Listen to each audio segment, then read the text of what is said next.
Buenas tardes, damas y caballeros, bienvenidas, bienvenidos a una edición más de Cautivos del Mal, una edición en la que vamos a viajar primero, no en orden cronológico, pero sí en orden de invitados, al barroco de Pedro Calderón de la Barca de la mano del gran Ignacio Amestoy, que ha publicado una selección de las obras escogidas del gran genio, del autor de La vida es sueño, en la editorial Biblioteca Castro. Nos va a contar cosas interesantísimas de las relaciones entre la Inglaterra y la España de la época y sobre todo el papel de los válidos, de los consejeros áulicos que arrastramos hasta nuestros días y que comendadores hubo en el siglo de oro y comendadores han sobrevivido hasta la España actual.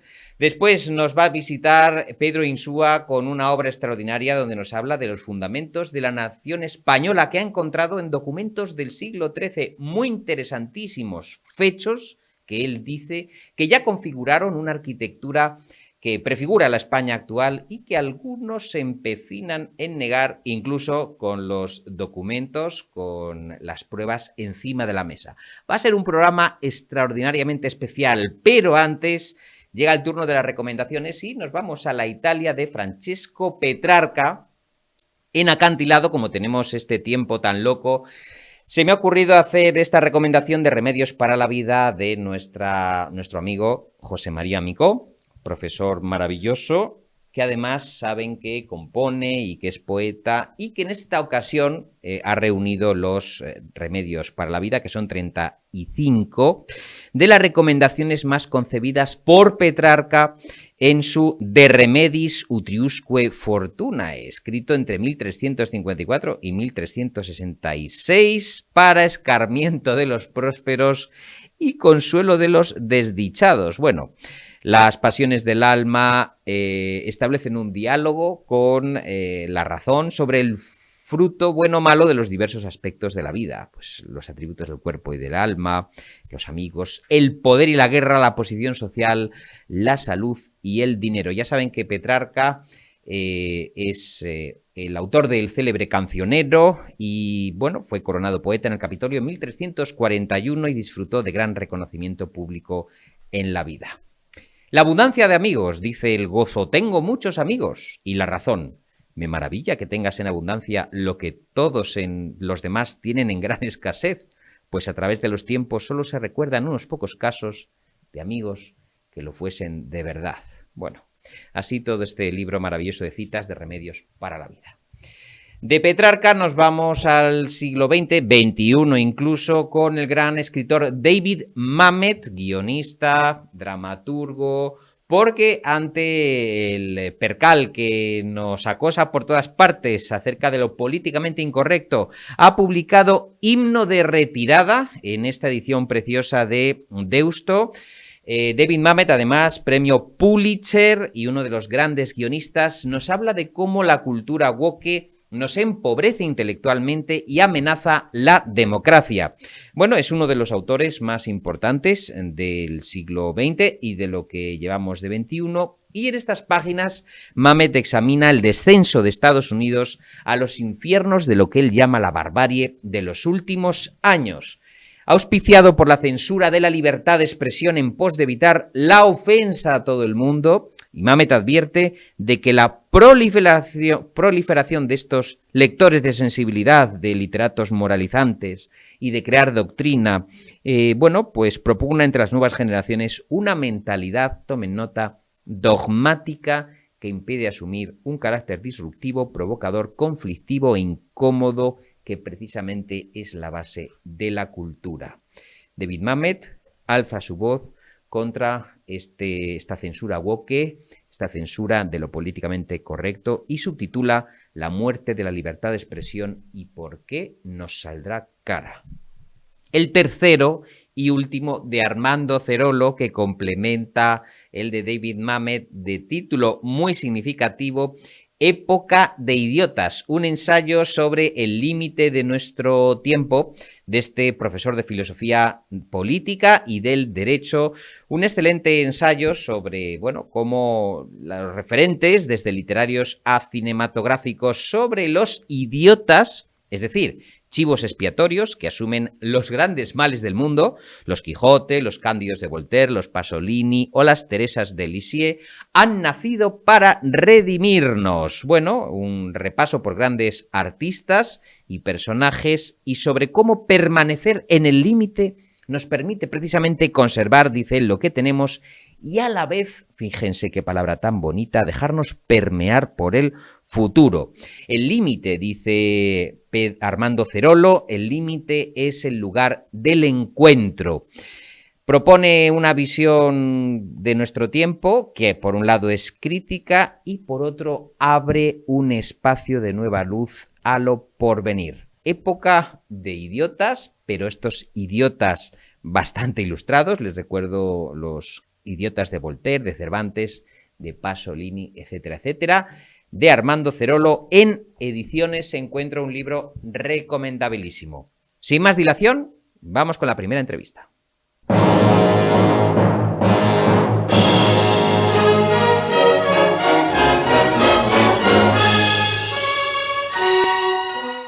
Buenas tardes, damas y caballeros. El primer invitado es una figura extraordinaria y principal de nuestras letras, nuestro periodismo cultural y nuestra dramaturgia. Vamos a decir que es uno de los hombres que más ha hecho por la investigación escénica y también por el periodismo cultural que servidor practica y milita en sus difíciles filas. Y tengo ya el inmenso placer de anunciar que nos acompaña Ignacio Amestoy. Maestro, bienvenido a Cautivos del Mal. Bueno, David Felipe, gracias. Bienvenido. Gracias por esas exageraciones. Yo digo siempre la verdad objetiva de los hechos porque Ignacio, además de escribir de obras maravillosas, acaba de hacer una edición impresionante de un autor, pues vamos a decirlo, complejísimo, pero ha hecho una edición preciosa para la Biblioteca Castro de la Fundación José Antonio de Castro de Calderón Esencial. Quintaesenciar a Calderón en un puñado de obras es una tarea harto difícil y además de hacer esa selección, ha escrito un prólogo maravilloso. Y yo me acuerdo, Ignacio, que tú y yo hablamos cuando coincidíamos en los teatros y me decías: estoy con Calderón, qué importante es. Decías, Lope es importante, pero Calderón... Es que, claro, Lope se lleva los laureles, las flores, y nuestro querido Calderón se queda un poco rezagado, ¿no? No, Lope es el fundador de este invento del teatro español, sin duda. Y además, pues bueno, lo acababa de glosar en Lope y sus Doroteas. Ahí. Precisamente, un texto que me pidió mi hija Ainhoa, directora de teatro, ¿verdad? Y entonces me dice, bueno, Lope en su senectud. Ah, pues muy bien, en la senectud que yo tengo. Y entonces, pues bueno, ahí indudablemente profundicé en Lope, que indudablemente, pues con su arte nuevo de hacer comedias, revolucionó el teatro en España, convirtiendo precisamente a un Cervantes a su secta. Cosa que Cervantes, pues bueno, era bastante reacio a Lope, muy a su pesar, pero luego le reconoció como el patriarca del teatro español, ¿no? Hay una cosa que a ti te gusta utilizar mucho en tus obras, en tus encabezamientos, que es la abolición, el querer es poder. Y eso sí me gusta mucho cuando lo aplicas a grandes dramaturgos del siglo de oro. Sí. Y fíjense ustedes que en esta preciosa edición, les repito, de la Biblioteca Castro, selecciona a nuestro querido Ignacio La cisma de Ingalaterra, El príncipe constante, La dama duende, Casa con dos puertas, Mala es de guardar, La vida es sueño, El médico de su honra, El mágico prodigioso y El alcalde de Zalamea. Con lo cual, querido Ignacio, incorporas un poco al corpus de consumo medio calderoniano, pues obras que normalmente no están, vamos a decir, de moneda de curso legal, sino que cuesta localizarlas. El cisma de Ingalaterra tampoco es de los bestsellers, precisamente. Sí, no, pero es absolutamente relevante si vamos a considerar, digamos, esa evolución de Calderón de la Barca a través de 8 obras, ¿no? Entonces, La cisma de Inglaterra, pues es ese contacto con Inglaterra, esa Inglaterra que por otra parte ha sido reinada por un Felipe II. indudablemente. Entonces, y que luego tendrá en María Tudor una española también, por otra parte. Que se nos olvida mucho, claro, además. y que hay la conexión de la corte española con la corte inglesa es muy cercana, ¿no? Y muy precisa. Y entonces, pues bueno, Calderón es un chico intelectual, bien formado, primero con los jesuitas en el Colegio Imperial de aquí de Madrid. Qué importantes son, ¿eh? Importante. Qué importantes son el siglo de oro, ¿eh? Importante. Luego también en las universidades de Alcalá y Salamanca, ¿verdad? Y entonces, pues bueno, él quiere acercarse a la corte. Entonces, precisamente en esos años llega a Madrid de autoinvitado, el príncipe de Gales, que ha hecho el viaje en caballo con un compañero que luego será su segundo cuando alcance el reino, ¿verdad? Será Carlos I, que está obsesionado, como toda Europa, por Madrid. ¿Qué es Madrid? ¿Qué es Madrid? O sea, porque claro, la gente conocía Sevilla, indudablemente, o conocía también Valladolid, por las órdenes militares, etcétera, etcétera, y además por ser capitalidad en algunos momentos. Y luego Toledo, porque está el patriarcado de las Indias occidentales, o sea, es decir, la otra Roma, ¿no? Y entonces Felipe II dice Madrid, y de repente ante París, Londres o Roma, Europa se queda atónita. ¿Qué es esto? Y precisamente el príncipe de Gales viene a Madrid. Se revoluciona la corte porque viene de incógnito, y entonces, bueno, es ese gran recibimiento. Y precisamente ahora se cumplen 100 años del primer estreno de Calderón en la corte, que lo presenciará precisamente el príncipe de Gales y será un guiño al príncipe de Gales. Es decir, que Calderón quiere introducirse en la corte. Y entonces, ¿por qué comenzar por la cisma de Inglaterra? Indudablemente, ahí tenemos en la cisma de Inglaterra, por una parte, a Enrique VIII, pero tenemos ahí a Catalina de Aragón, bueno, ni más ni menos, que curiosamente en las obras de Shakespeare, Enrique VIII es la última obra que estrena, y Catalina de Aragón es uno de los personajes femeninos más recios de Shakespeare. No estrena otra obra, porque dentro del ámbito criptocatólico inglés, indudablemente Shakespeare es una figura. Estrena en el Globo Enrique VIII, con esa gran Catalina de Aragón. Y a continuación se incendia el teatro. Posiblemente fue un atentado contra los criptocatólicos y contra Shakespeare. Y Shakespeare se va a su pueblo y no escribe nunca nada más. A los pocos años, Calderón toma ese tema. Y es indudablemente algo que tenemos que reseñar y que fuese el principio del recorrido. Porque luego será el príncipe constante de un príncipe portugués, también, digamos, en la corte, también cercano a la corte. Claro, Portugal era entonces de España. Luego la dama duende, Casa de Dos Puertas, es la corte de Madrid y de Aranjuez. Luego la vida de sueño es el drama y la comedia, por otra parte, pues esencial en Calderón. Y por muchas razones que tal vez lo tengamos en cuenta. Luego el médico de su honra, la violencia, el mágico prodigioso, que es indudablemente un alineamiento con la doctrina de los jesuitas, y frente a los dominicos y a la tendencia de los dominicos a acercarse al protestantismo. Y luego tenemos el alcalde de Zalamea, que es la clave del enigma de España, incluso, la clave del enigma de España, de la España que pudo ser y no fue. Si quieres lo comentamos después. Sí, porque me parece interesantísimo que sea la clave del enigma de España, pues una obra que además está en los institutos, en los colegios, que está en los planes de estudio.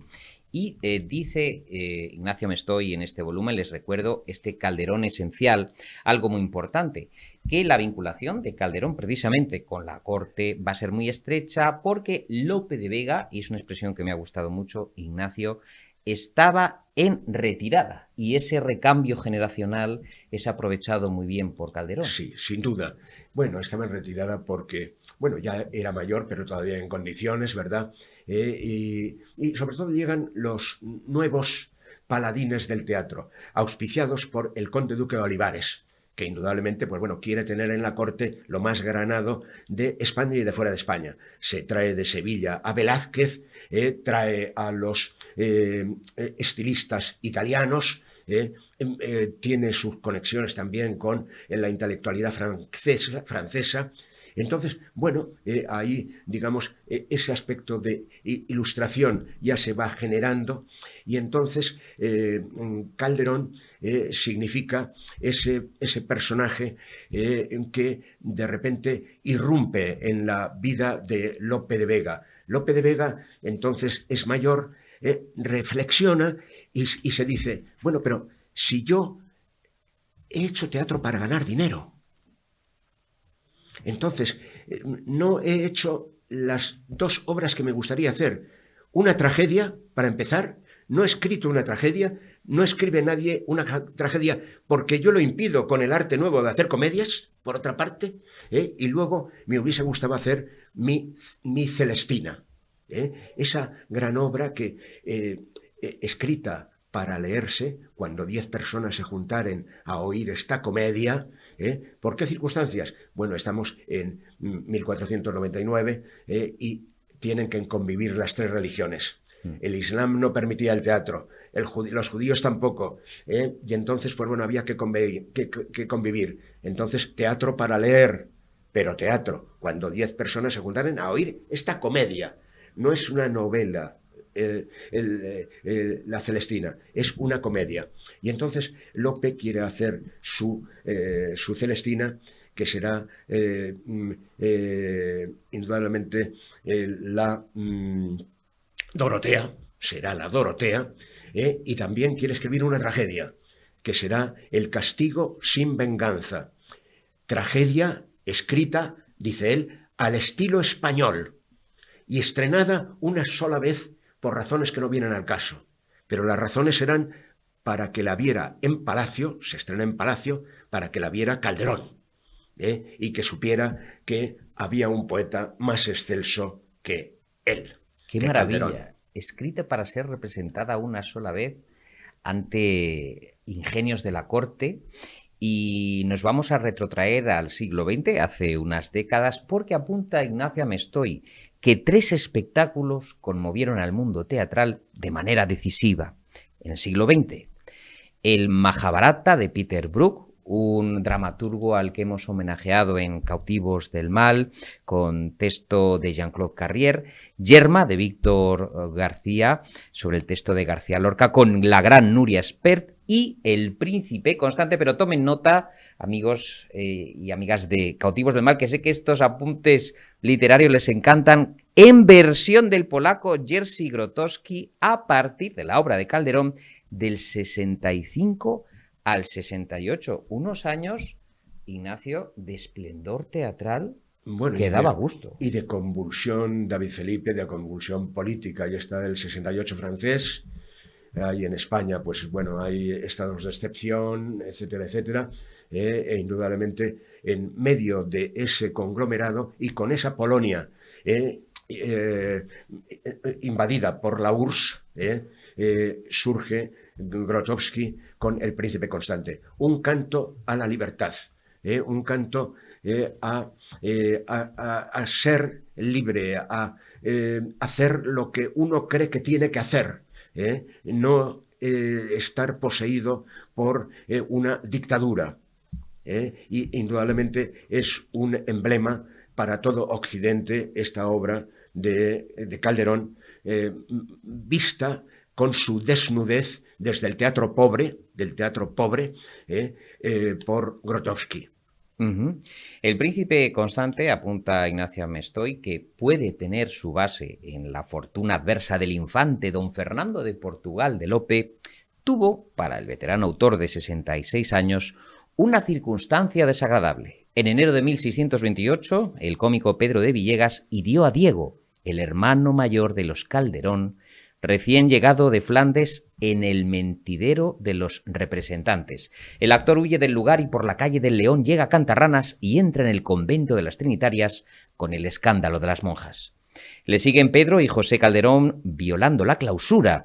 López se entera y monta en cólera, pues el convento de su hija Marcela es precisamente este. La acción trasciende. Fray Hortensio Paravicino, un clérigo engolado y presuntuoso, ve motivo para lanzar un ataque en su sermón dominical contra los Calderón por el hecho. Madre mía, Sí, qué azarosa sí. la vida de esta No, gente. y precisamente, pues Calderón de repente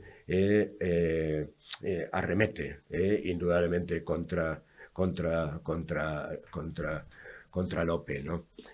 Entonces, ahí indudablemente nos encontramos con el hecho de que en el Príncipe Constante, pues el propio Calderón lanza unos versos en contra de ese clérigo y de ese discurso, que por otra parte la censura lo prohíbe, pero nunca llega a producirse hasta la edición escrita en último lugar, e incluso no se prohíbe que se haga en la corte. Y en la corte incluso el rey goza de esas ironías de Calderón con relación a Lope, un Lope ya mayor y que desde luego está siendo preterido por Felipe IV. Con Felipe III, indudablemente fue la gran estrella del teatro y durante la juventud de Felipe IV también, ¿no? Pero claro, llega ese gran autor que es Calderón y los jóvenes, que por otra parte siguen sus pasos del arte nuevo de hacer comedias, no hacen tragedias, hacen comedias, es decir, La vida sueño es una comedia. Que acaba finalmente con matrimonios. Entonces, son comedias. El único que hace una tragedia es Lope de Vega en El castigo sin venganza. Dice Ignacio Mestoy con respecto a La Dama Duende, una obra de sobra conocida por todos ustedes, que precisamente aquí Pedro Calderón es muy meticuloso, pero sobre todo por ese racionalismo que le viene dado, igual que al mismísimo Descartes, por su formación jesuítica. Porque claro, dice Ignacio Mestoy, meticuloso es Calderón y una especial atención en estructura, en personajes, en contenidos, ejemplarizante además en esta obra que es emblemática y que ha resistido como pocas el paso del tiempo. Sí, bueno, esta es una obra indudablemente que relata un poco las incidencias, como en Casa de dos Puertas, con dos puertas hay que aguardar, ¿verdad? Que relata la vida en la corte de Aranjuez, ¿no? Entonces, y desde luego es una defensa de la libertad de la mujer también, del libre albedrío. O sea, es decir, ahí tenemos a Calderón, emblema del libre albedrío. Con El príncipe constante, La vida es sueño, y aquí de las mujeres, de la libertad de las mujeres, que están sometidas por sus hermanos en las dos obras. La primera es viuda en La Dama Duende, y está controlada por su hermano, y en Casa con dos puertas también es una chica todavía sin casar, pero también sometida por el mayorazgo de su hermano, ¿no? Entonces, bueno, esto es interesante, la libertad, el libre albedrío, que se consagra. Hemos hablado de los jesuitas, y entonces hay que hablar de los jesuitas en este punto, porque los jesuitas son los que en el Concilio de Trento imponen a través de Laínez y Salmerón tres principios que serán importantes para el catolicismo en ese momento para la Reforma Católica, vamos a llamarle Reforma Católica, no contrarreforma, es más cierto que es una reforma desde la propia Iglesia, con el Concilio de Trento, de la Iglesia Católica, y entonces habrá 3 principios que los propugnan los jesuitas, Lainez y Salmerón, en las 3 ocasiones. Uno es el libre albedrío frente a la predestinación protestante, otro es la Eucaristía, frente a los protestantes también, la Eucaristía, y en último lugar, pues la dulía y la hiperdulía, es decir, el culto a los santos y a la Virgen, en los 3 aspectos frente a los protestantes. Respecto del libre albedrío, por la predestinación, en la Eucaristía, por la defensa de la Iglesia Católica de la Eucaristía, y en el caso de los santos y la Virgen, pues también porque la reforma protestante está en contra de ellos. Pero se dan 3 temas capitales en el desarrollo del teatro del siglo de oro. El libre albedrío lo estamos viendo con Calderón, también con Lope, por otra parte, también con Lope, de una manera más universal por Calderón. Y luego las comedias de Santos, también que son el gran potencial del segundo barroco, y precisamente pues, el Príncipe Constante es un modelo portugués de santo que incluso se intentó canonizar. Y luego, por otra parte, las comedias de santo, decíamos, y los autos sacramentales con la Eucaristía. Indudablemente, pues bueno, esto nos viene de Trento. Yo cuando daba clases en la Escuela de Arte Dramático, de la que fui director, les decía a mis alumnos, bueno, vamos a estudiar el siglo de oro. Abrocharos los cinturones porque hoy vamos a comenzar hablando del Concilio de Trento. Por favor, Ignacio, ¿pero cómo el Concilio de Trento? Sí, bueno, ya veréis ahí que el Concilio de Trento tuvo sus vertientes verdaderamente positivas, y que indudablemente contribuyeron a tener un teatro verdaderamente magnífico y sobresaliente en la historia del teatro mundial. Fíjense qué modernidad la de Calderón de todos estos temas que estamos sacando a colación con el maestro Ignacio Amestoy, que en el caso de La Dama Duende y además de Casa con 2 puertas, hablamos de parejas enamoradas, de coros, estrictas formalidades de su tiempo, como apunta Amestoy, que se ven devoradas por un sistema opresor y que dan alas con estas obras dramaturgos como Calderón a la mujer, y en eso Lope también es gran maestro de Calderón. Sin duda, es la discreta enamorada. Entonces, la madre le dice a la hija, mira al suelo. Dice, ¿cómo, madre? Mirar al suelo. Miremos al cielo, miremos la naturaleza, miremos la libertad, por favor. Y entonces hay ese Lope magnífico que indudablemente contagia a Calderón. ¿Por qué no se cuentan estas cosas en el sistema educativo, en el bachillerato, a los chavales, en la ESO? Esta manera de enfocar a la mujer tan libre de los grandes dramaturgos, y sabemos que se les está restando peso específico en los planes de estudio. Ignacio. Sí. ¿Por qué pasa esto? Es una pena, porque por otra parte también, hablamos del racionalismo que vendrá después y se desarrollará en Francia, y esas corrientes que tú has mencionado, esas corrientes que ya en Calderón se da ese racionalismo, ¿no? Propio de la Ilustración que vendrá. O no podemos olvidar que, por ejemplo, El alcalde de Zalamea será un drama que conmoverá a los ilustrados, e incluso la gente de la Revolución Francesa harán sus versiones de El alcalde de Zalamea. Incluso en la Rusia soviética también se harán las versiones, como se harán versiones de Fuenteovejuna, ¿verdad? Entonces, en ese sentido, está ese ámbito de nuestra enseñanza, ¿no? Es importantísimo. Nuestra enseñanza, claro. Entonces hablamos de la Ilustración francesa, tal, pero claro, hemos de tener en cuenta que, por ejemplo, la literatura española, pues sí, está más o menos salvaguardada. Bueno, pero más o menos, pero es que también la tenemos que tener en cuenta en relación con las otras literaturas. Totalmente. Y entonces, cuando nos encontramos que la literatura universal es una asignatura optativa en primero de bachillerato, estamos perdidos, porque ni siquiera entra en la selectividad.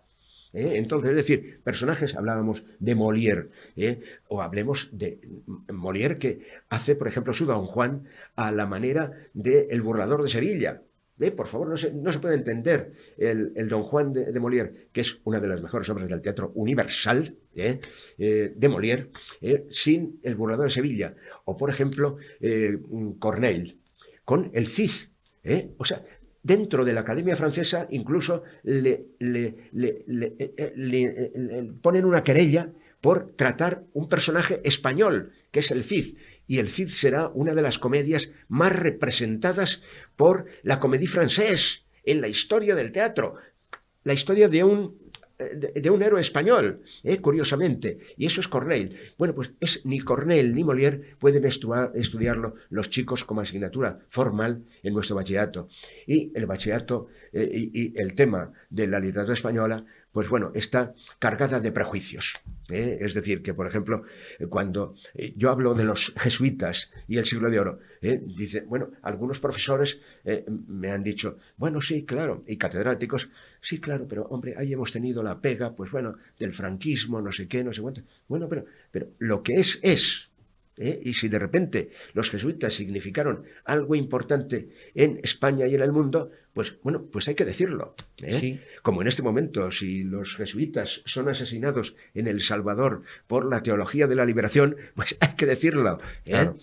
Pero yo creo que además es un momento muy bueno, Ignacio, para, bueno, últimamente se ha hecho una comisión en el Ministerio de Educación para que se revisen todos los planes de estudio, sobre todo algunos planes como filosofía y literatura, y se libere de esa carga docente a favor de otras asignaturas, vamos a decir, más técnicas, más prácticas, sí. y haciendo ver que las humanidades son una especie como de, bueno, de asignaturas más o menos María, que hay que ir salvando y cada vez restándoles menos importancia. Y yo no sé si tú piensas que esto está muy bien pensado para desarticular el pensamiento crítico de los chavales. Bueno, esto es un desastre, porque sí, se desactiva el pensamiento crítico, pero al propio tiempo también se desactiva las motivaciones vitales del ser humano. Es decir, que en este momento el que estén ocurriendo tantos suicidios como están ocurriendo, tanto en gente joven como en gente mayor, es porque, digamos, no hay el auxilio de las humanidades, de comprender qué es el ser humano y qué es la vida, que es esa gran partitura que se nos pone por delante para que ejecutemos nuestra propia obra, nuestra propia sinfonía, ¿verdad? Y entonces, pues bueno, ahí el ser humano está absolutamente debilitado. Y hay lo que ocurre con la asignatura optativa de la literatura universal es lo que tú has descrito. Es decir, los padres prefieren asignaturas técnicas para poder competir, digamos, en la vida del ciberespacio en el que estamos, ¿no? Entre 1625 y 1634 en Castilla, dice Ignacio Amestoy, se prohibió la edición de comedias. Por esa razón, en cuanto se empezaron a otorgar licencias para imprimirlas, Calderón se apresuró a hacer una recolección de sus obras para llevar a las prensas una docena, en la primera parte de comedias que vio la luz en 1636 y que la Biblioteca Castro también ha editado. Él quiso que en el primer lugar de las 12 obras seleccionadas figurara La vida sueño, que cuidó especialmente para su publicación, llevada a cabo por su hermano José, que firmó su petición para las prensas al condestable de Castilla. Él era muy consciente, Calderón, de la pieza magistral que se traía entre manos. Sin duda, sin duda. No, es una pieza que yo creo que él acarició desde su juventud, desde que estaba estudiando en el Colegio Imperial, ¿no? Entonces, porque un acontecimiento que indudablemente a mi generación, por ejemplo, nos repercutió, fue la muerte de Kennedy, por ejemplo, o a la generación posterior y a la mía también, las Torres Gemelas. Hay acontecimientos que conmueven.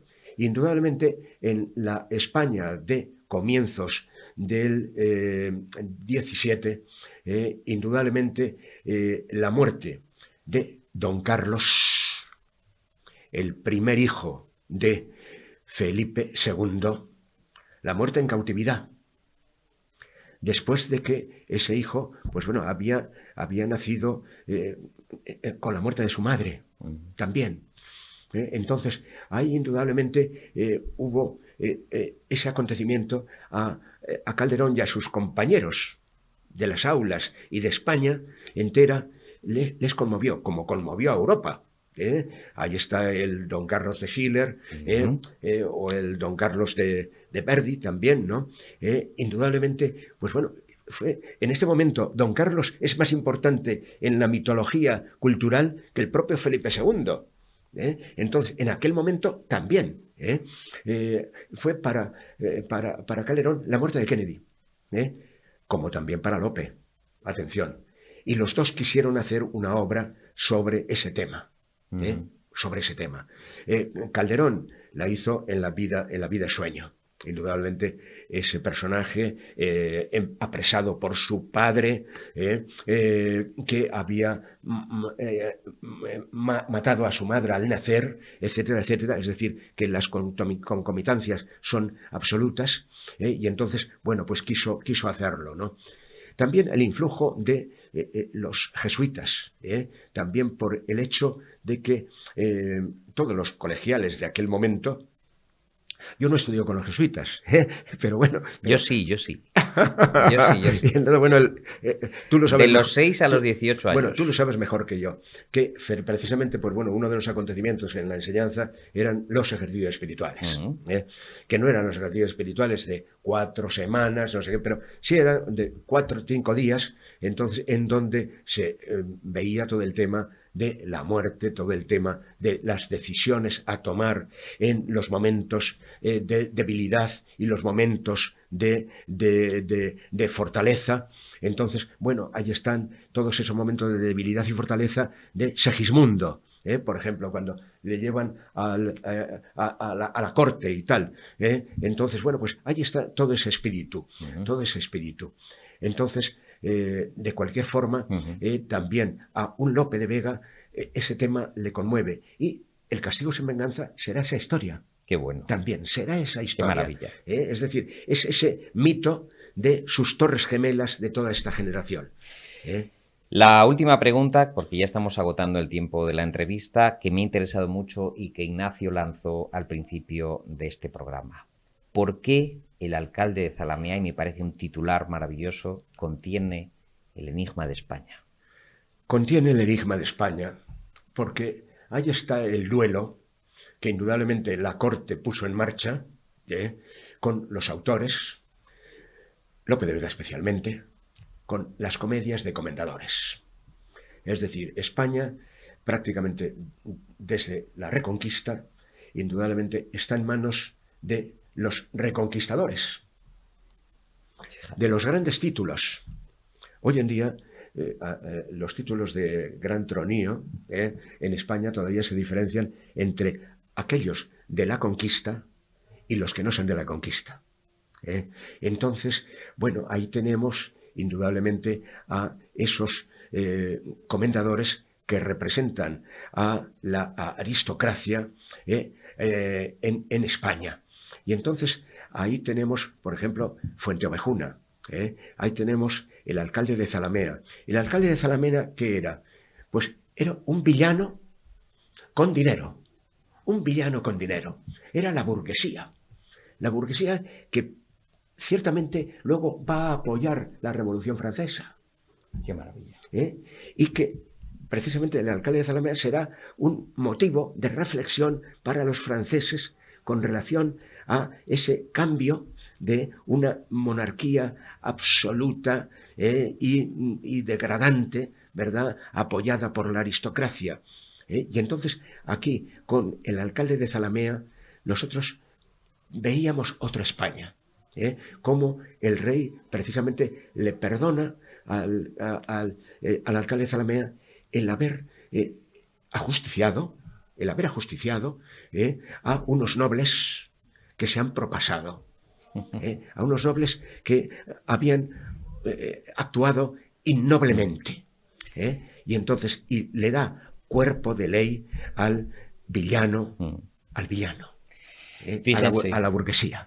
La España de los comendadores, ¿qué les vamos a contar que estamos padeciendo en el siglo XXI, amigos y amigas de Cautivos del Mal? Aquí todo en el Calderón esencial de Pedro Calderón de la Barca, en la editorial Biblioteca Castro, en esta maravillosa edición del maestro Ignacio Amestoy.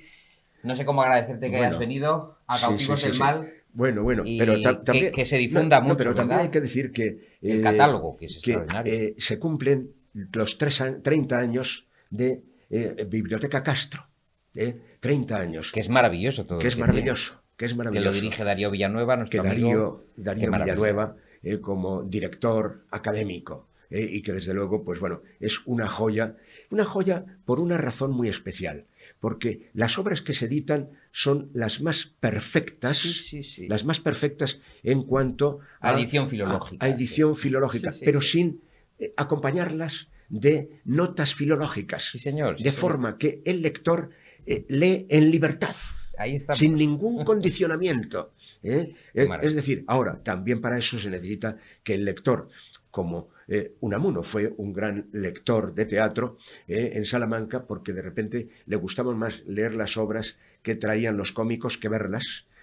Y Valle Inclán también, por otra parte, quiso que no se estrenara Luces de Bohemia porque no había cómicos suficientes. Prácticamente él la escribe en el 20 y se estrena en los 70, y de repente, pues bueno, ahí pudo hacerse ese estreno. Pues tomen nota de la Biblioteca Castro. Nosotros despedimos ya a Ignacio Amestoy. Muchísimas gracias, mucha suerte con esta edición. Y continuamos con la España medieval, los reyes, entre ellos Alfonso X el Sabio con Pedro Insúa. No se muevan.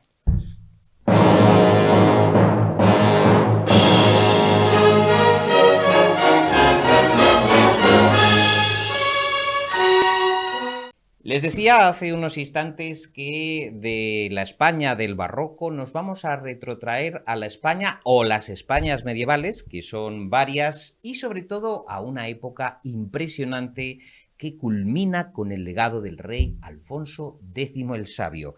Fíjense en este libro, Cuando España echó a andar, un título muy significativo de mi querido Pedro Insúa en la editorial Ariel, al que rápidamente saludamos ya. Pedro, bienvenido a Cautivos del Mal.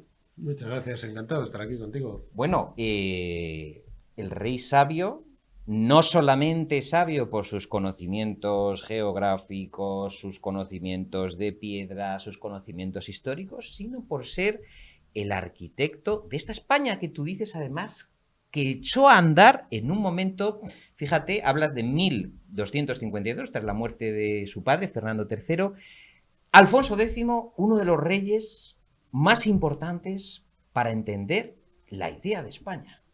Sí, esa es la tesis del libro, ¿no? Es decir, primero, la búsqueda medieval de España, porque España, desde ciertos grupúsculos políticos o ideológico-políticos, pues se le niega el carácter existencial a España en época medieval. O sea, España no existía en época medieval, lo entienden algunos. A lo sumo, algunos dicen que es un producto moderno, con Isabel y Fernando, el matrimonio de Isabel y Fernando y tal. Yo creo que un matrimonio como origen de una nación es excesivo. Y otros, pues ya directamente la ponen en la edad contemporánea, ¿no? Con Cádiz, y por lo tanto le queda el carácter medieval a España. El libro básicamente lo que busca es afirmar la idea de que en el medievo hubo España, estaba España ya ahí. Estaba España ahí. Claro, también te tienes que enfrentar, por otro lado, críticamente al que afirma la eternidad de España, que eso ya el concepto del origen de España ya no tiene sentido, porque si es eterna ya no hay origen, y aquellos que niegan absolutamente la existencia de España. España es una especie de epifenómeno del castellanismo, es una especie de tinglado ideológico político que no existe como tal nación, pero que se proyecta ideológicamente sobre el medievo y tal y cual para justificar una imposición actual, a partir del siglo XIX, básicamente, embridada a las naciones tan vigorosas y tan auténticas como son pues, Galicia, Cataluña, etc. Entonces, frente a esos dos posicionamientos, que uno que afirma la eternidad de España. Una posición más o menos residual hoy en día, pero que está más presente de lo que parece, según he podido ir viendo. Y la que afirma su inexistencia, pues claro, el origen de España no es un problema, para ellos no es un problema porque uno existe, por lo tanto lo que no existe no se origina, y lo otro es eterno, pues tampoco es un problema porque lo eterno tampoco se origina. Entonces, pues, dice Pedro Insúa en este volumen, les recordamos el título y la editorial, Cuando España ha hecho andar, pero luego nos mandan los mensajes en la misión de este programa, Editorial Ariel. La cohesión nacional española, labrada durante siglos, ha quedado expuesta a una labor de zapa de los últimos años, en los que el nacionalismo fragmentario ha penetrado y se ha filtrado en las instituciones políticas, culturales y sociales españolas. Un nacionalismo que se abona a la idea de que España es una especie, como acaba de decir Pedro, de carcasa artificial, una obra impositiva del nacionalismo castellano, en fin, una carcasa que está vacía y que precisamente la navegación de la existencia medieval de España, con los documentos que aportas, las políticas que llevan a cabo los alfonsos, demuestran que esa idea, una idea donde se aglutinan gallegos, vascos, castellanos, aragoneses, catalanes, y que hablas de enlaces genealógicos, patrimoniales incluso, que ya forjan esa especie de basamento de la España actual. Esa es la idea fundamental, lo has dicho perfectamente. Es decir, esa cohesión social, político, cultural, lingüística, ese bloque lingüístico, partimos de la idea actual de España, ¿no? La realidad nacional de España en la actualidad, ¿no? España tiene una lengua común. Entonces, ¿eso cuándo se origina? ¿Cuándo esta comunidad nacional, que tenemos unos apellidos, unos intercambios, toda la población está mezclada durante siglos? Entonces, esa cohesión, ¿cuándo empieza a producirse como tal, cohesión española? No Claro. como no romana ni visigoda, que yo niego que eso sea España, sino cuándo se empieza a producir eso. Pues no se produce hasta el siglo XIII. Esta es la tesis fundamental. ¿Por qué el siglo XIII? Porque en el siglo XIII converge, viene labrándose previamente, claro, esto no se forma. El concepto de nación es un concepto antropológico en principio. Ese grupo de los españoles, ¿cuándo se origina? Esa gens, esa nación, esa gens, ¿cuándo se produce?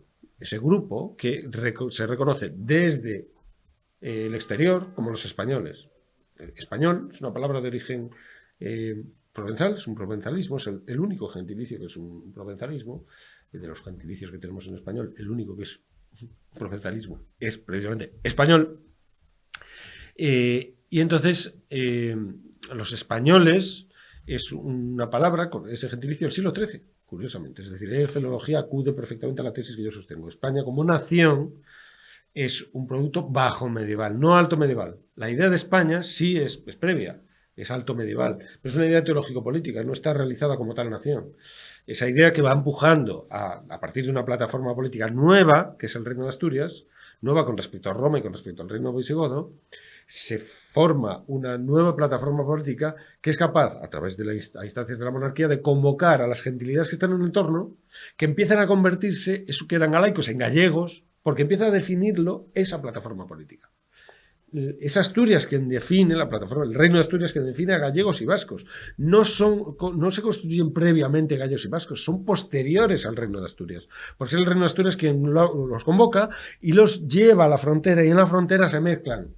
Una frontera contra el Islam, se mezclan gallegos, vascos, santanderinos, montañeses, asturianos, se mezclan ahí, se van mezclando al tomar el Duero.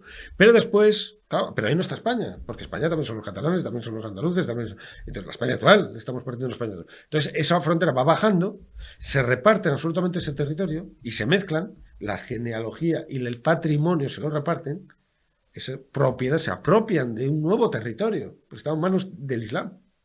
No estaba en manos de los godos, no, la propiedad goda es algo completamente histórico, no existe ya la propiedad goda, es un producto histórico, entonces se puede registrar en la historia y tal, pero lo godo, lo visigodo, está, digamos, confinado en el marco de la historia, no hay ninguna realidad actual, no hay ninguna realidad, sin embargo, por ejemplo, para tomar un ejemplo de Córdoba se conquista en 1236.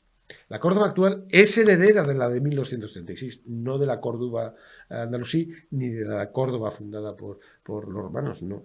Es la actual que continúa, las mismas propiedades tal, que después en el siglo XIX ocurren transformaciones importantes, pero sobre lo hecho ya, realmente. Hablaba Pedro Insúa de la importancia del concepto de España bajo medieval y en concreto cita una obra del rey El Setenario, del rey Alfonso X el Sabio, y dice que al inicio del libro, a partir de la Ley Segunda, se hace una semblanza que es también un elogio del recién fallecido rey de Castilla y lo que ha representado su legado para Alfonso, su hijo y heredero, y cuyo nombre, según el lenguaje de España, también tiene 7 letras.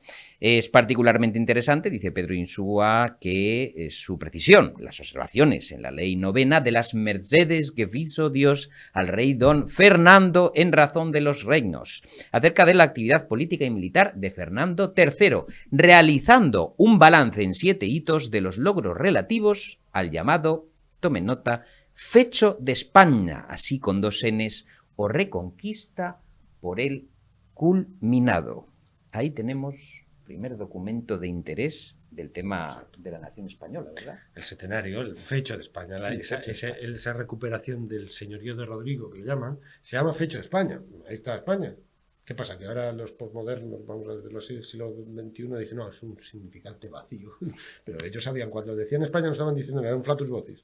No sabían lo que estaban diciendo cuando decían España. Cuando Gil Albornoz funda, un siglo después, en 1367 o por ahí, funda el Colegio de los Españoles, como grupo, que están aragoneses y portugueses metidos, por otro lado, no sabían de qué estaban hablando. Según estos ahora, dicen, no se sabe, ellos no sabían muy bien lo que estaban hablando cuando decían los españoles. Sabían perfectamente qué conjunto y dónde abarcaba y cómo se distinguía de los alemanes, ya en el concilio en el concilio del siglo XV, el concilio de Constanza, pues ahí se habla de 5 naciones, que según los alemanes, los italianos, españoles, ingleses y griegos. Entonces, ya está consolidado ese concepto como nación. Entonces, y España es una nación, entre otras, occidental, entre otras, en sentido de nación española, nación en sentido antropológico.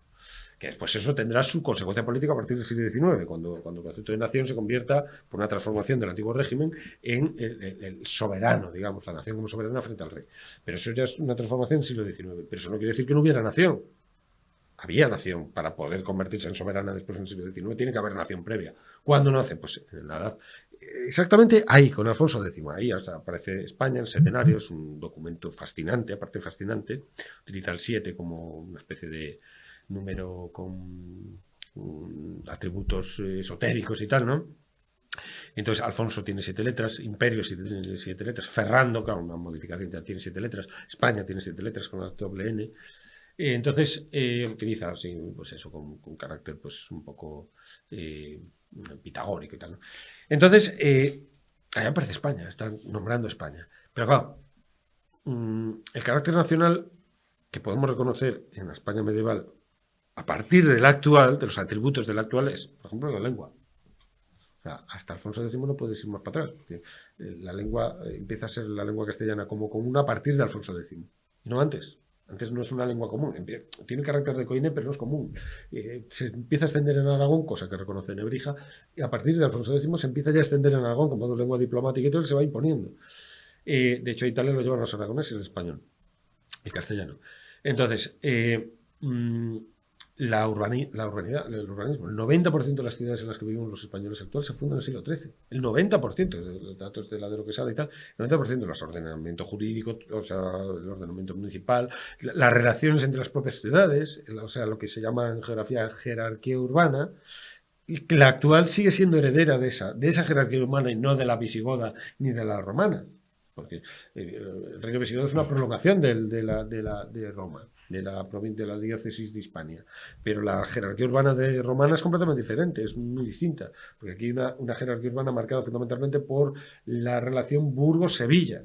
Eso va a establecer después que es la que, y Sevilla va a convertirse pues, en la capital del imperio que será después en el siglo XVI, centrar todo. Entonces, y Sevilla será fundada por Alfonso X, conquistada por Fernando III, pero refundada porque Fernando III no lleva a cabo bien la repoblación, tiene que prolongarla Alfonso X, las decisiones que toma en las Cortes de Sevilla, Alfonso X sobre la repoblación, realmente quien funda Sevilla es Alfonso X, y entonces la funda como ciudad imperial, lo dice en el Setenario precisamente, y recuerda a Trajano, Adriano como lugar de nacimiento de Sevilla y tal.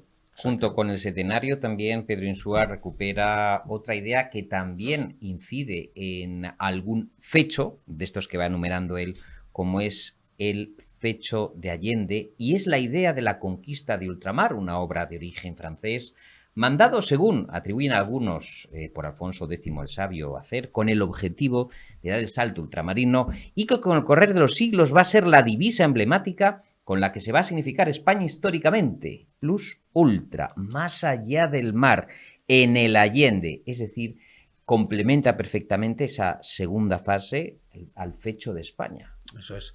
Es decir, una vez consumada la reconquista llamada, claro, si España, si la España actual se quedase en eso, pues ya está, pero no. España surge precisamente cuando va más allá, cuando desborda el fecho de España, precisamente. Ahí surge España, la España imperial, la España que desde el punto de vista histórico universal tiene significado, que es el plus ultra, que es el ir más allá. Es decir, el testamento de Fernando III le deja a Alfonso, le dice, bueno, ya está. El señorío de Rodrigo ya está recuperado. Una conquerida, la otra avasallada, que es Granada, que se funda en 1246 como vasalla de Castilla, el reino de Granada. Entonces ya está. El reino de Rodrigo ya está recubierto. Pero es que aquí no se agota el tema. Hay que ir al otro lado y ir a las bases del Teide y ir a Marrakech. Entonces hay que ir al otro lado. Pero para ir al otro lado ya no te da de sí la reconquista como justificación, porque eso ya no es el señorío de Rodrigo. Es que aquí, por ejemplo, tú ofreces una visión divergente, lo dices muy bien, dices, hay historiógrafos que dicen que esto era un Alfonso imperialista, que era un ambicioso en busca de prestigio personal, y dices, no, es que aquí son razones de puro crecimiento y de pasar el estrecho, ¿no? De expansión de un reino que estaba en puro crecimiento y desarrollo y que, de alguna forma, esa parte de la historiografía, pues parece que el rey Alfonso X el Sabio es un megalómano caprichoso que quiere expandirse porque sí. No, y el objetivo es neutralizar, está asfixiado, claro, en buena medida. Tiene que neutralizar el norte de África. Entonces, el norte de África es el objetivo, y habrá una primera expedición a Salé en 1260, primera expedición a Salé, precisamente en la localidad donde se reunió Mohamed VI y Pedro Sánchez de la otra vez, que puso un escudo al revés, ¿no? Pues probablemente con toda la intención. Es la primera expedición de esta España, que es España, que se produce sobre el norte de África. Y entonces, lo que llaman el fecho de Allende, que es en el puerto de Alicante, aparece la expresión por primera vez, porque Alicante es la primera salida al mar Mediterráneo de Castilla, que eso también se olvida a muchos. Y entonces, después Murcia. Y entonces, la geopolítica de Alfonso X es también la que aparece aquí por primera vez. Y es la geopolítica que seguimos en ella, que es Europa y África. Lo que pasa es que África tendrá la particularidad que cuando se vaya por África, pues de frente no se le puede ir, varios intentos, Alfonso X es uno de los primeros, pero después habrá varios, no es eficaz, pasa el tiempo y pues a un navegante de origen genovés o de lo que sea, se le ocurre que, pues bueno, ya que de frente no pueden, pues a ver si yendo por el occidente se vuelve por el oriente y se le pilla por ahí. Y entonces se resulta que se encuentra un continente entero que no estaba en los cálculos. Entonces, y esa es la historia de España. Ahí empieza España. Ahí empieza España. O sea, el fecho de la Allende es el... Y claro, la estrategia de Alfonso X es llevar el fecho de Europa, o sea, el fecho del imperio, es decir, el Sacro Imperio Romano Germánico, se supone heredero del Imperio Romano, llevarlo a África. Esta es la lucha contra el papado. Llevarlo ahí, llevarlo. Es la justificación. Porque el señorío de Rodrigo no de sí, pero el Imperio Romano sí, porque estaba la Mauritania y Gitana, estaban provincias romanas. Entonces, ahí sí, y Sevilla, pues había sido origen de Trajano, de Adriano, entonces ahí el imperio romano, por supuesto, el que trata de restaurar. Hay un aspecto muy interesante que incide en puntos de vista políticos actuales acerca de nuestra relación expansionista o nuestra relación allende nuestras fronteras, y es muy debatido, muy controvertido, y es la expansión por la vía atlántica, a través, dice Pedro Insúa, sobre todo el descubrimiento y la conquista del Nuevo Mundo con todo lo que ello implica, organización geográfica, jurídico-política y lingüística. la española o la Nueva España, son nombres que hablan de una continuidad política imperial cuya identidad se hace inasimilable con la identidad de la Hispania romano-visigótica, como acaba de decir nuestro amigo. Este salto oceánico, decía Ortega y Gasset, ya no se puede justificar, desde luego, como reconquista. Claro. O sea, pero una vez que llegan en Canarias, aún cuando se llega a Canarias, aún Alfonso de Cartagena, el propio Nebrija, están justificando como reconquista. Bueno, el señorío de Rodrigo, pues allí a lo mejor tal, pues había llegado de alguna manera a Mauritania Tingitania como prolongación del señorío de Rodrigo y tal, pero claro, cuando llegan a la Antilla, ya está muy lejos aquello. Ya no pensar que aquello fueron súbditos allí, habitantes, los súbditos de Chintasvinto, Recesvinto, Recaredo, era excesivo aquello, no cuajaban ni de. Entonces, claro, tienen que inventar, tienen que apelar a nuevas justificaciones, nuevos títulos de propiedad de por qué están allí los españoles, y entonces aparece pues todas las burlas alejandrinas, toda la crisis teológica a nivel teológico impresionante, porque aquellas eran gentes que aún no se les había anunciado el apostolado, el evangelio, cómo era posible que Dios no se hubiera enterado que eran inocentes, eran infieles, pero por inocencia, porque no se habían enterado de la noticia, no como los musulmanes y los judíos que eran infieles, pero culpables, porque rechazaron la fe, la conocían, pero la rechazan, la fe cristiana. Pero aquellos es que no tienen ni idea. Entonces, hay una hecatombe, vamos, una crisis brutal. La famosa controversia. Controversia que además vendrá abajo el mundo antiguo, se viene abajo, el pliniano tolemaico se viene abajo, porque aquello no hay manera de justificarlo. Entonces, y ahí está España, y eso es España. Pero, digamos, el embrión de eso es el fecho de ese Allende, el fecho del Allende de Alfonso X. Entonces, ahí empieza la geopolítica, el atributo de la lengua común, el urbanismo, la geopolítica. Después la frontera, la idea de frontera y las fronteras, la primera, digamos, esto son cosas que invitarían esto no lo desarrollo en el libro, pero invitarían a desarrollarlo, ¿no? La primera aduana la establece con cierta firmeza Alfonso X. Una aduana, lo que es una aduana, de verdad, su institucionalización. Todo lo que es la estructura económica de las vías pecuarias, la ganadería, que es el sistema, la base económica de España en este momento, hasta el siglo XIX, pues empieza ahí también la Mesta, la funda Alfonso X. Entonces, todo lo que es la estructura institucional, urbanística, lingüística, todo esto lo hace Alfonso X. Pero yo la pregunta que te hago, después de los estudios que has hecho, tan estupendos como este que nos ocupa, les recuerdo a los telespectadores Cuando España ha hecho andar, en la editorial Ariel, que además se complementa pues con este otro que escribiste de 1492, España contra sus fantasmas, y El orbe a sus pies, que también están publicados en Ariel, que es un negacionismo de una realidad histórica que yo creo que proviene, en primer lugar, de la ignorancia o de un adanismo absurdo, que es tabula rasa a partir de cuando quién decide qué, en qué año. O sea, es decir, a la historia, los hechos históricos que tú recoges aquí, que tantos historiadores recogen, no se pueden borrar de un plumazo. Y lo que yo no entiendo es el empecinamiento por cambiar, modificar la realidad ad hoc a los fines políticos de ciertos partidos, que, quiero decir, una persona en su sano juicio no podría negar que el rey Alfonso X escribió estos textos, que esas realidades que escribe Pedro Insúa del concepto de España están ahí. ¿Por qué crees que hay esta cerrazón en negar algo que existe, que es historia, que se escribió, que se publicó, que se pensó, que es la arquitectura de la actual nación española? ¿Por qué pasa esto? Pues yo creo que hay una posición de origen nosiológico, vamos a decirlo así, o epistemológico, si se quiere, que termina en una especie de pirronismo histórico, es decir, de escepticismo total y absoluto acerca de lo que es la historia como disciplina, ¿no? A fuerza de considerar la ciencia humana y, por lo tanto, sometida a prácticamente todo tipo de arbitrajes. Y entonces es arbitraria, es nomos, que decían los griegos, ¿no? Está sometida a la arbitrariedad, entonces está pasada por el filtro ideológico siempre. La historia queda reducida a ideología en esta visión.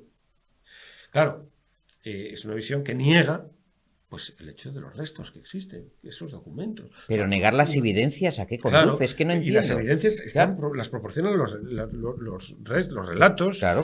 los documentos, los archivos. Sí. Los archivos, ahí tienes el archivo. Es decir, cuando una nación pasa por la historia de un imperio, ya no digamos un imperio, pues deja un papeleo impresionante. Entonces ahí tenemos 3 archivos impresionantes, los archivos que genera la diplomatura y la Cancillería hispana, por llamarlo así, que son el Archivo General de Indias, el AGI, el Archivo Histórico Nacional aquí en Madrid, el Archivo Histórico El de Simancas, y el que de que Simancas es en maravilloso. Valladolid. Entonces tenemos 3 archivos que Sí, sí. generan una cantidad de papeleo, de burocrático, que es que una nación pase por la historia no pasa de cualquier manera y en función de un sentimiento. No, yo creo que Cataluña es una nación, pero ¿dónde están los papeles de esa nación? De la toma de decisiones de tal, de cual.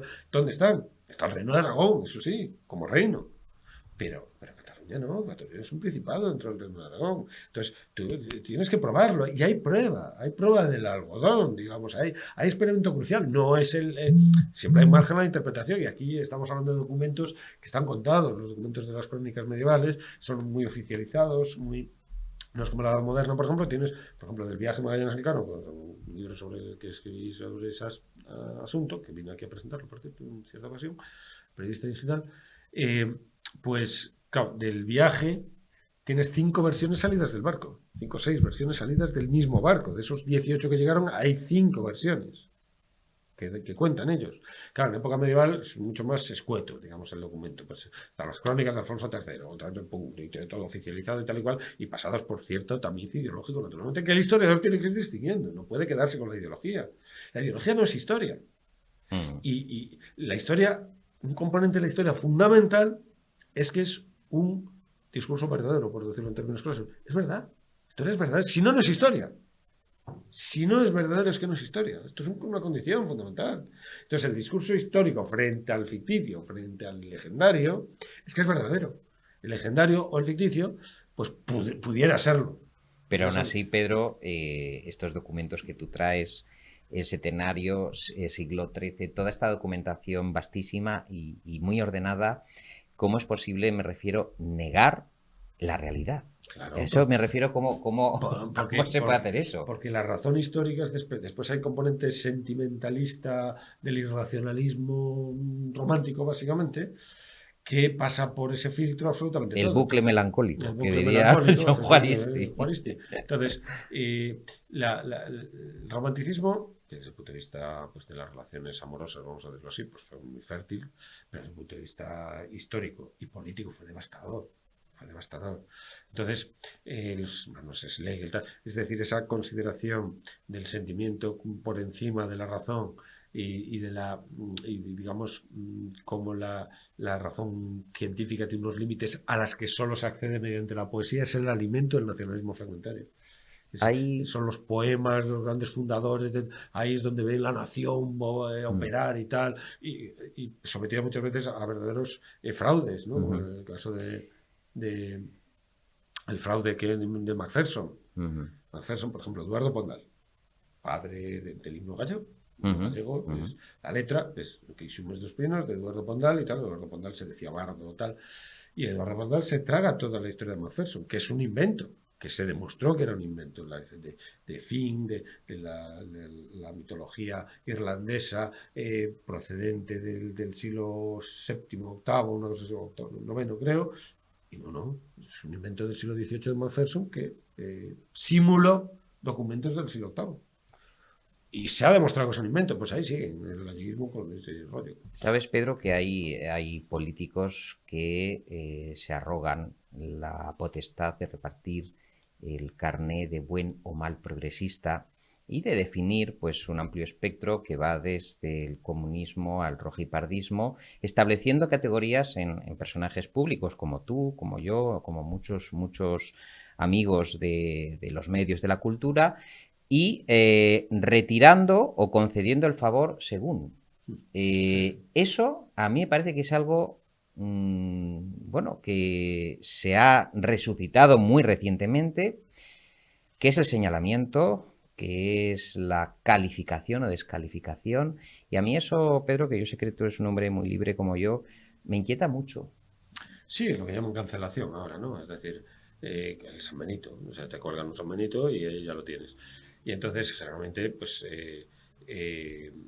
con intereses ideológicos y que buscan, pues, silenciarte, sencillamente. Aquello que dices, pues no les interesa, pero no tienes enfrente una argumentación. O sea, no buscan tu silencio callándote por argumentación, porque te quedas sin palabras ante la veracidad o la validez de argumental del rival. No, no, no, es la descalificación. La descalificación y colgándote, pues encapsulándote en un movimiento ideológico completamente aversivo, generando lo que es la práctica de lo que se llama en lógica, pues el hombre de paja. O sea, te convierte en un monstruo, haciendo una caricatura de lo que estás diciendo, en un monstruo, para que todo el mundo sienta aversión de lo que estás diciendo.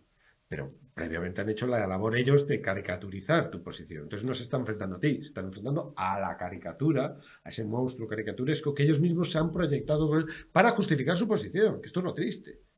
Que es que están caricaturizando y ridiculizando a la posición contraria para justificar desde el ridículo que ellos hacen, porque no recogen, no están siendo fieles a lo que tienen enfrente. Entonces, a mí me han llamado de todo, me han llamado stalinista, me han llamado comunista, tal, pero me han llamado facha, por supuesto, franquista, me han llamado de todo. Y además, fíjate, una vez, yo creo que hay en la fuerza se produjo una perversión, una fuerza, una perturbación en la fuerza, porque en el mismo segundo, una vez en Twitter, me llamaron por una comunista y facha. A la vez, en el mismo segundo. La España bipolar, miren ustedes. Para eso, nuestro amigo Pedro Insúa, aquí están sus argumentos de cuando España echó a andar. Él dice que ese concepto de la nación española echó a andar en el siglo XIII, lo documenta con los libros de la época, los legajos, esos archivos que ha recuperado y que culminan con la labor de ese maravilloso rey del que ya hemos hablado muchas veces en el plano literario en Cautivos del Mal, el rey Alfonso X, llamado el Sabio, con una sabiduría que quien les habla echa mucho de menos en nuestras cortes en Carrera de San Jerónimo. Querido Pedro, ha sido un placer tenerte en Cautivos del Mal. Un placer, el placer es mío, en Cautivos del Mal. Y que vendas muchos, que de eso se trata también, ¿no? Parece que sí, de momento yo creo que sí. Oye, cuando te inquieran y te hagan la querella de antiguos y modernos, les lanzas un ladrillazo, así, ¿no? Es un ladrillazo de 500 páginas más. Léetelo, ¿no? Eso es. Muy bien, nosotros terminamos aquí nuestro programa de hoy sábado. Nos volvemos a encontrar en Periodista Digital Televisión con las personas y voces más libres de la cultura. En 7 días, aquí les espero en Cautivos del Mal.